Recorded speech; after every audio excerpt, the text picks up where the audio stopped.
I'm out here on a trail that's been littered with garbage, animal carcasses, and even drug paraphernalia for years by people trespassing on private property. It's a beautiful area, but unfortunately they just use it for dumping grounds here, and there's no reason. For years, the Hamilton Trail has been the unofficial dumping site of Alpena, infuriating property owners and those trying to keep the trail clean. Lois Hall is just one of the many people that holds property here, and she's tired of seeing pile after pile of trash. We take pride in this road, we take pride in our property and our camps, and you pay taxes here and you'd like it to be nice because it is such a beautiful road. Hall, along with some neighbors, routinely patrol and clean up after the people that leave their furniture, garbage, and whatever else they can get away with. I walk 3 miles myself picking garbage up, and it's a job. It's a big job. In 1988, she and her late husband bought property back here, and she says there have always been people littering. Because it's close to town, and people can drive out here and never get caught. So it's always been a dumping ground. It's getting worse. And she believes it's nothing but pure laziness that people choose to litter over taking their garbage and recycling to a center or getting it picked up, and refuses to let the trail be ruined. As you can see behind me, there are plenty of people who have already come out to cast their ballot, and even students have been able to participate in this election at elementary schools across Alpena. Rick Schneider. Mark Schauer. Mark Schauer.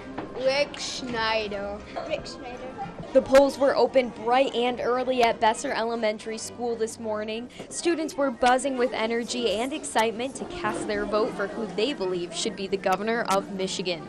Principal Eric Cardwell, along with Besser teachers, have continued the voting tradition for 11 elections. It's critically important because one of the things that we pride ourselves on is being community partners and raising well-rounded citizens. And part of that is exercising the right to vote. Historically, voter turnout in Alpena has stayed relatively low, with only around 30% of people making their way to the polls. Unfortunately, not terribly a large number of adults fully exercise that privilege, and we're hoping that will change with the younger generation. And why do students think they should vote? So you get the right choice. So there's not the same people every year.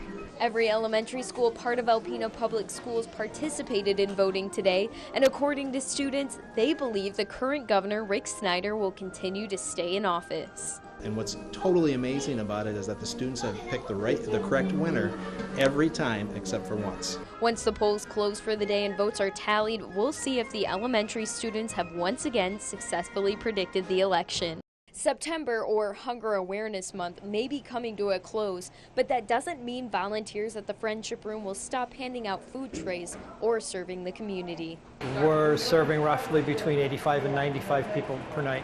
Randy Macauly has been the director of St. Bernard's Friendship Room in Alpena for the past 5 years and a volunteer since 2005.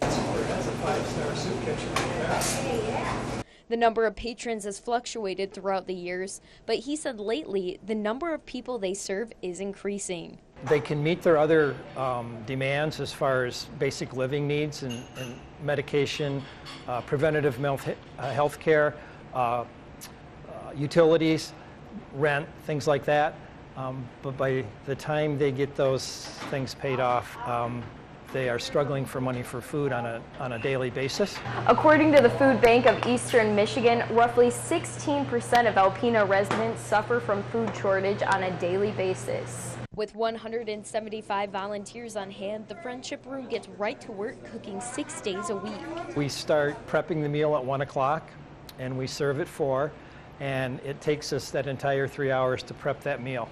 And just like their patrons, their volunteers range in age, with even high school students like Melissa Labont pitching in. It helps everybody who doesn't have the money to buy food, and it's a nice place to also meet others, and they're like in similar situations. In Alpena County, more residents live below the poverty line than the state average, and it's regular members of the community, like volunteers at the Friendship Room, who dedicate their time and talent to support neighbors, friends, and even strangers, providing a safety net for the community, especially during Hunger Awareness Month.